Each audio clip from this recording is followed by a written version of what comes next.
नमस्कार। आज के वीडियो लेक्चर का टॉपिक है लोक प्रशासन का एक विषय के रूप में यानी अनुशासन के रूप में विकास। तो ये हमारे आज के वीडियो लेक्चर का टॉपिक है और हम यह जानने का प्रयास करते हैं, उस पर विचार विमर्श करते हैं कि लोक प्रशासन के जो विकास हुआ है वो उनका जो चरण हैं वो कितने हैं और इन किन किन चरणों में किस किस तरीके से लोक प्रशासन का विकास हुआ है। तो यदि संक्षेप में हम लोक प्रशासन के विकास का प्राचीन काल देखें तो जो सभ्यताएं हैं, चाहे वो मिस्र की सभ्यता हो, चाहे वो चीन की सभ्यता हो, चाहे भारत की हो या मेसोपोटामिया की हो, इन सभी सभ्यताओं का जो क्षेत्र है वो नदी घाटियाँ मानी जाती हैं और इन नदी घाटियों में ही प्राचीन सभ्यताओं का क्या हुआ था, विकास हुआ था। और इन्हीं घाटियों में लोक प्रशासन ने एक मूर्त रूप ग्रहण किया था। जैसे मिस्र में नील नदी के जलमार्गों के नियमन की आवश्यकता के कारण केंद्रित कर्मचारियों की आवश्यकता महसूस की गई। इस प्रकार प्रशासन की प्राचीनतम व्यवस्था का धीरे धीरे विकास हुआ। इसी प्रकार प्रतियोगी परीक्षाओं के द्वारा जो भर्ती की जाती थी लोक सेवाओं के लिए, उसका विकास चीन में ईसा पूर्व की 3वीं शताब्दी में हो गया था। इसी प्रकार जब हम भारत की बात करें तो प्राचीन भारत में प्रशासन की कला को राजशास्त्र या अर्थशास्त्र का अंग माना जाता था। इस प्रकार जो गंगा सिंधु घाटी थी उसमें ग्राम स्वराज, गणराज्य, राजतंत्रात्मक राज्यों का उदय हुआ और वो इस बात का प्रमाण है कि वहाँ बहुत ही प्राचीन काल से एक सुविकसित प्रशासनिक व्यवस्था विद्यमान थी। चाहे वो रामायण हो, चाहे महाभारत हो, चाहे कौटिल्य का अर्थशास्त्र, प्रशासन के कुछ नियमों का वर्णन किया गया है। इसी प्रकार यदि हम प्राचीन यूनान के नगर राज्यों में लोक प्रशासन की बात करें तो वहाँ भी लोक प्रशासन संगठित रूप में हमें प्राप्त होता है। इसी प्रकार रोमन शासकों ने लोक प्रशासन को वैधानिक स्वरूप यानी उसको कानूनी स्वरूप प्रदान किया। इस प्रकार ये प्राचीन काल के कुछ बिंदु हैं जो लोक प्रशासन में हमें देखने को मिले।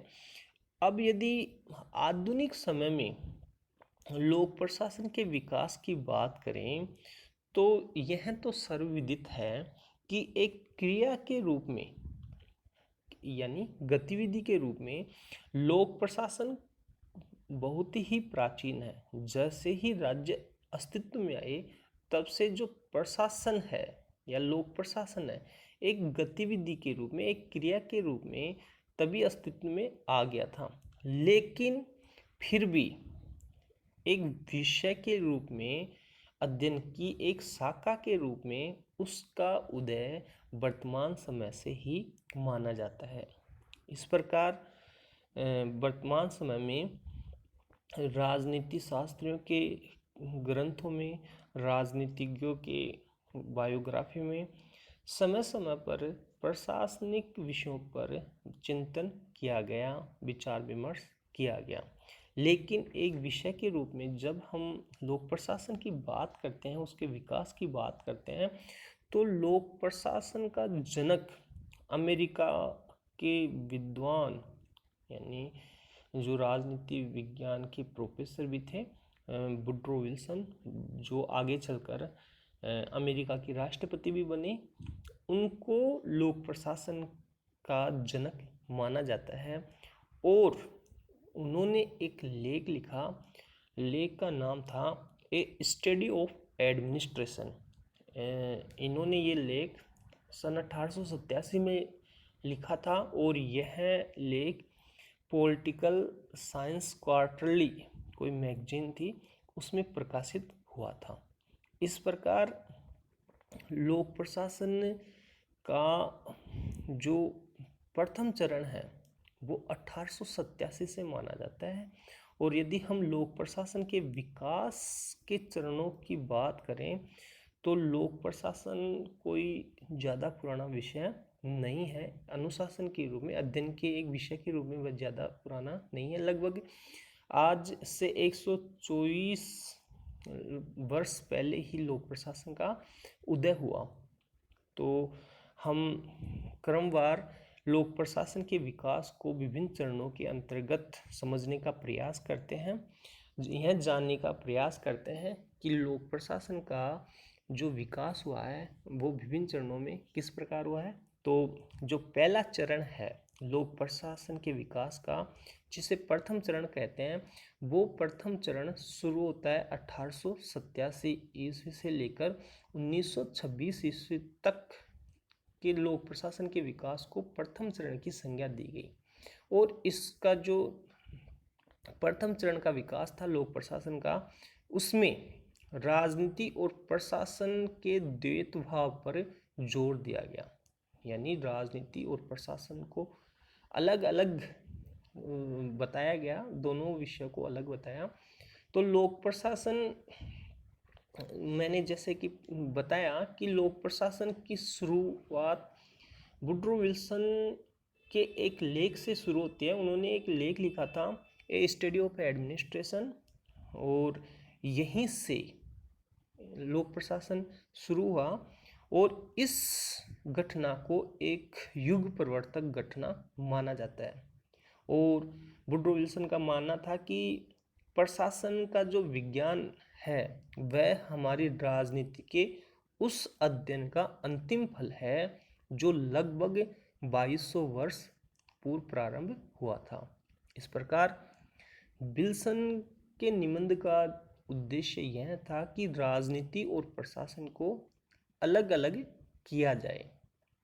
और उनका मानना था कि विल्सन ये मानते थे कि प्रशासन का संबंध कानून के क्रियान्वयन से है।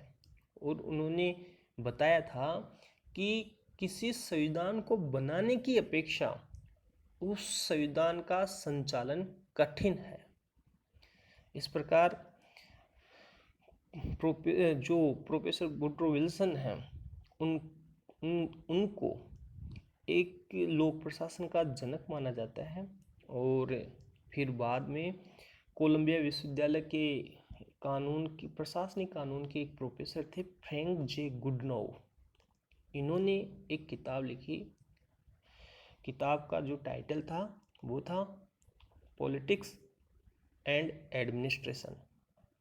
और इन्होंने यह बताने का प्रयास किया कि उन्होंने कहा कि राजनीति का जो मुख्य उद्देश्य है वो है नीतियों का निर्माण करना, और दूसरी तरफ प्रशासन का जो उद्देश्य है वो है उन नीतियों को क्रियान्वित करना।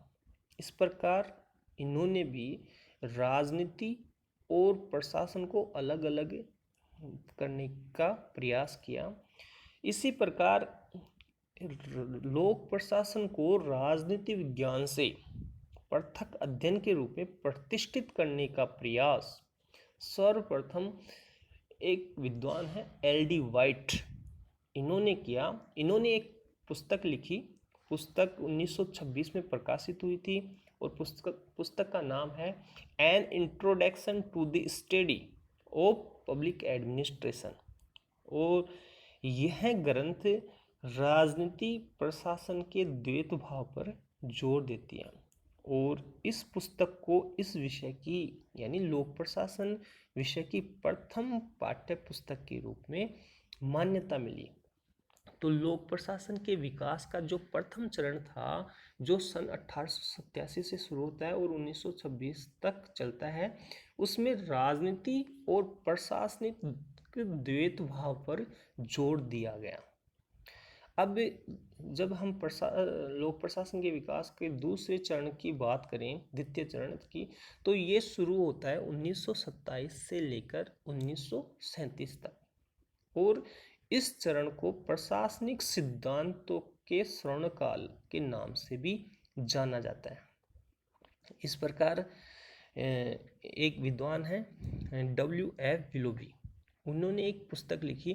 पुस्तक का टाइटल है प्रिंसिपल ऑफ पब्लिक एडमिनिस्ट्रेशन, और यह पुस्तक 1927 में प्रकाशित हुई। और इस पुस्तक का शीर्षक ध्यान देने योग्य है।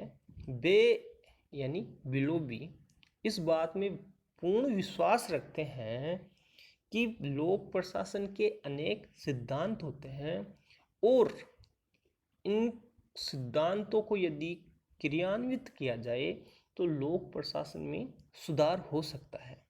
इस प्रकार इस युग में लोक प्रशासन के सिद्धांतों पर जोर दिया गया, और लोक प्रशासन के इस दृष्टिकोण को आगे बढ़ाने वाली जो विचारक थे उनमें मूने और रेले द्वारा लिखित पुस्तक principle of organization, Henri Fayol द्वारा लिखित पुस्तक इंडस्ट्रियल एंड जनरल मैनेजमेंट, इसी प्रकार लूथर गुलिक उर्विक द्वारा लिखित papers on the science of administration, मेरी पोकर फोलेट द्वारा लिखित पुस्तक क्रिएटिव एक्सपीरियंस। इन सभी विद्वानों का दावा है कि प्रशासन में कुछ ऐसे सिद्धांत होते हैं जिसके कारण लोक प्रशासन को विज्ञान की संज्ञा दी जाती है। इस प्रकार लूथर गुलिक ने प्रशासन के सिद्धांतों को पोस्ट कोर्स की अवधारणा से समझाने का प्रयास किया है। इस प्रकार इस युग को जो द्वितीय चरण है लोक प्रशासन के विकास का, उसको प्रशासन के सिद्धांतों का स्वर्ण युग कहा जाता है। ये दूसरा चरण है लोक प्रशासन का। अब जो लोक प्रशासन का तीसरा चरण है जिसका विकास सन 1938 से लेकर 1946 तक होता है। कुछ विद्वान 1937 से 1947 तक इसका कार्यकाल चरण बताते हैं, लेकिन जो विद्वानों में आम सहमति है वो है 1938 से लेकर 1946 तक के समय को लोक प्रशासन के विकास के तृतीय चरण की संज्ञा देते हैं। तो जो इस चरण में प्रशासनिक सिद्धांतों को चुनौतियां मिलना शुरू हो गया। तो ये प्रशासनिक सिद्धांतों के चुनौती का काल माना जाता है।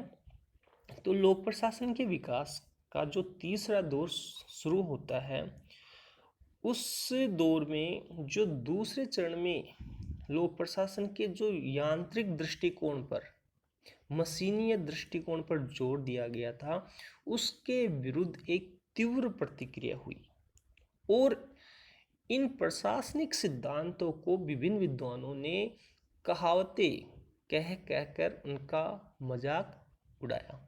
इस प्रकार एक विद्वान है चेस्टर बर्नार्ड, इन्होंने सन 1938 में एक पुस्तक लिखी the function of the executive. इस पुस्तक में उन्होंने संगठन का विश्लेषण करने हेतु मनोवैज्ञानिक और व्यवहारिक पहलुओं पर जोर दिया।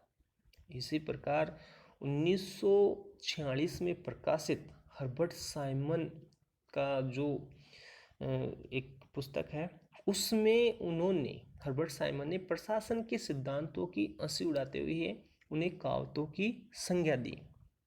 इस प्रकार इस चरण में हाथों प्रयोगों को मान्यता मिलना शुरू हो गया था और वैज्ञानिक प्रबंध पर प्रश्न चिन्ह लगना शुरू हो गया। इस प्रकार जो लोक प्रशासन के विकास का तीसरा चरण है, उस चरण में प्रशासनिक सिद्धांतों को चुनौतियां मिलना शुरू हुआ था। अब जो लोक प्रशासन का चौथा चरण है वो 1947 से 1970 तक शुरू होता है, और ये जो चतुर्थ चरण है इसमें लोक प्रशासन में अंत अनुशासनात्मक अध्ययन पर जोर दिया जाता है। इस प्रकार लोक प्रशासन के चौथे चरण में हर्बर्ट साइमन, रॉबर्ट डेल के नाम उल्लेखनीय हैं। हर्बर्ट साइमन ने एक किताब लिखी, एडमिनिस्ट्रेटिव बिहेवियर, जो लोक प्रशासन के विकास में मील का पत्थर साबित हुई। साइमन ने लोक प्रशासन को मनोविज्ञान, समाजशास्त्र, अर्थशास्त्र, राजनीति विज्ञान से जोड़कर इसके अध्ययन क्षेत्र का विस्तार किया। इस प्रकार उसने जो प्रशासन के सिद्धांत थे और श्रेणीगत प्रशासन था उसको अस्वीकार कर दिया। इस प्रकार रॉबर्ट डेल ने भी अपने निबंध के द्वारा यह सिद्ध किया कि लोक प्रशासन विज्ञान ही नहीं है, क्योंकि लोक प्रशासन को विज्ञान मानने में 3 बाधाएं हैं। पहला जो कारण बताया उन्होंने वो है विज्ञान मूल्य मुक्त होता है, जबकि इनका मानना था प्रशासन मूल्यों को प्रभावित करते हैं। दूसरा इनका ये मानना था कि प्रशासन के अध्ययन में मानव व्यवहार का अध्ययन करना जरूरी है। मानव व्यवहार सभी संभव विभिन्नताओं और अनिश्चितताओं से भरा होता है, यानी मनुष्य के व्यवहार में अनिश्चितता पाई जाती है, उनका कोई सटीक आकलन नहीं कर सकते। तीसरी बात ये बताई उन्होंने कि सीमित राष्ट्रीय और ऐतिहासिक संदर्भों के लिए कुछ उदाहरणों के आधार पर हम सार्वभौमिक सिद्धांतों की रचना नहीं कर सकते। इस प्रकार ये चौथा चरण था जो 1947 से 1970 तक चलता है। अब जो लोक प्रशासन के विकास का 5वां चरण है वो 1971 से शुरू होता है और इस 5वें चरण में लोक प्रशासन में नवीन लोक प्रशासन और नवीन लोक प्रबंध पर जोर दिया जाने लग गया। और लोक प्रशासन के इस चरण में जो महत्वपूर्ण भूमिका निभाई वो है प्रोफेसर वाल्डो और फ्रेड डब्ल्यू रिग्स। इनके नाम उल्लेखनीय है। रिग्स ने लोक प्रशासन में एसपीडी मॉडल प्रतिपादित करते हुए लोक प्रशासन का तुलनात्मक अध्ययन किया और उसने विकासशील देशों के समाजों के अध्ययन के लिए ऐसे नमूनों मॉडल्स का निर्माण किया जिससे लोक प्रशासन की विषय वस्तु में बढ़ोतरी देखने को मिली। लोक प्रशासन के विकास के वर्तमान दौर में विभिन्न जो समाज विज्ञानी हैं वो लोक नीति पर जोर देते हैं। इस प्रकार लोक प्रशासन का जो ये दौर था इसमें जो घटनाएं उल्लेखनीय हैं जिससे नवीन लोक प्रशासन यानी न्यू पब्लिक एडमिनिस्ट्रेशन और न्यू पब्लिक मैनेजमेंट अस्तित्व में आया, तो इनके लिए जो कारण उत्तरदायी थे वो था संयुक्त राज्य अमेरिका में लोक सेवाओं पर जो उच्चतर शिक्षा है उस पर हनी प्रतिवेदन, हनी रिपोर्ट। पहली घटना तो ये थी। जो दूसरी घटना थी अमेरिका में आयोजित लोक प्रशासन के सिद्धांत और व्यवहार पर फिलाडेल्फिया सम्मेलन जो 1967 में ही आयोजित किया गया था। इसी प्रकार एक विद्वान फ्रैंक मेरिनो द्वारा लिखित पुस्तक toward a new public administration the Minnow perspective 1971 में लिखी गई। इसी प्रकार ड्वाइट वाल्डो द्वारा संपादित ग्रंथ public administration in A time of turbulence.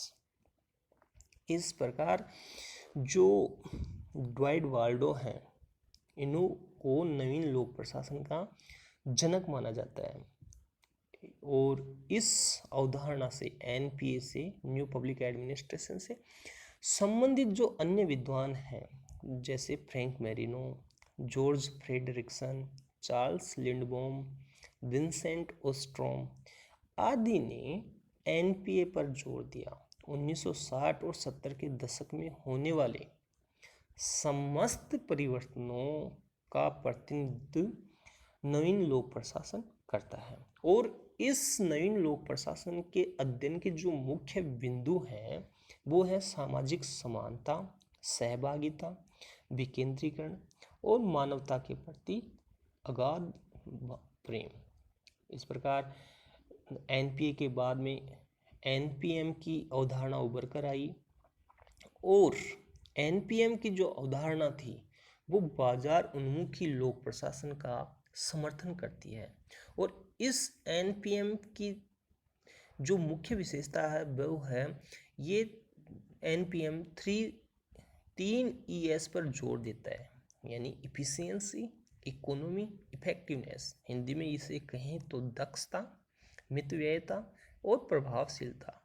इस प्रकार जो एनपीएम है, न्यू पब्लिक मैनेजमेंट है, वो पब्लिक चॉइस थ्योरी और मैनेजमेंट पर निर्भर करता है और इसका जो प्रमुख जोर है वो बाजार की गतिविधियों को महत्व देता है। इस प्रकार 1991 में जो नवीन लोक प्रबंध शब्द है वो क्रिस्टोफर हुड ने गढ़ा था। इस प्रकार हम लोक प्रशासन के जो विभिन्न चरण हैं उनका अध्ययन करते हैं।